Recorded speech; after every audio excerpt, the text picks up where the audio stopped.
ভাগ্য ভালো আমার বিয়ে হয়ে গিয়েছে।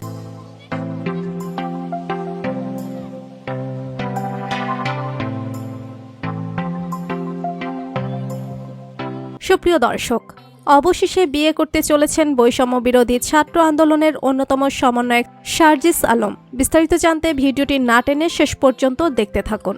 বৈষম্য বিরোধী ছাত্র আন্দোলনের অন্যতম সমন্বয়ক সার্জিস আলম মাত্র ২৬ বছর বয়সে যাদের কাণ্ডারি হয়ে স্বৈরাচারের কবল থেকে ১৬ কোটি মানুষকে রক্ষা করেছেন তিনি মুক্তিদাতা হিসেবে পরিচয় পেয়েছেন বাংলাদেশের মানুষের কাছে। মিষ্টভাষী ও মিশুক প্রকৃতির ছেলে সার্জিস আলম। বক্তব্য দানেও বেশ পটীয়শীল তিনি। কর্মসূচির নাম নির্ধারণেও বেশ বৈচিত্র্য দেখিয়েছেন তিনি। আন্দোলনের সুশৃঙ্খলভাবে সমন্বয় করতে পেরে সবার প্রশংসা কুড়িয়েছেন।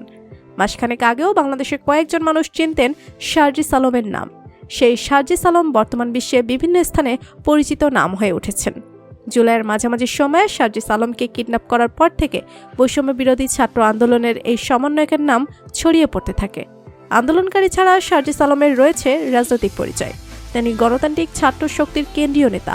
তবে আপনারা জানেন কি, বিয়ে করতে চলেছেন বৈষম্য বিরোধী ছাত্র আন্দোলনের অন্যতম সমন্বয়ক সার্জিস আলম। লক্ষ লক্ষ তরুণীর মন ভেঙে দিয়ে বাবা মায়ের পছন্দের মেয়েকে বিয়ে করেছেন সার্জিস আলম। বৈষম্য বিরোধী ছাত্র আন্দোলনের পর থেকে বাংলাদেশের লক্ষ লক্ষ তরুণী সার্জিস আলমের প্রেমে পড়ে গিয়েছে। ইতিমধ্যে বাংলাদেশের অনেক মেয়ে সার্জিস আলমকে প্রেমের ও বিয়ের প্রস্তাব দিয়েছেন।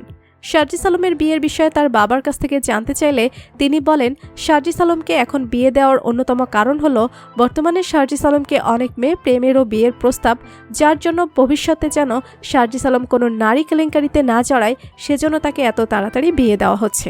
এছাড়াও সার্জিস আলমের মায়ের অনেক বয়স হয়েছে, তার মায়ের দেখাশোনা করার জন্য হলেও ঘরের একটা বউয়ের দরকার। এ ব্যাপারে সার্জিস আলমকে জিজ্ঞেস করলে তিনি কিছুই বলেননি। তো বন্ধুরা, বৈষম্য বিরোধী ছাত্র আন্দোলনের অন্যতম সমন্বয়ক সার্জিস আলমকে আপনার কেমন লাগে জানিয়ে দিন কমেন্ট করে। আর ভিডিওটি ভালো লেগে থাকলে একটা লাইক দিয়ে চ্যানেলটি সাবস্ক্রাইব করুন। ধন্যবাদ।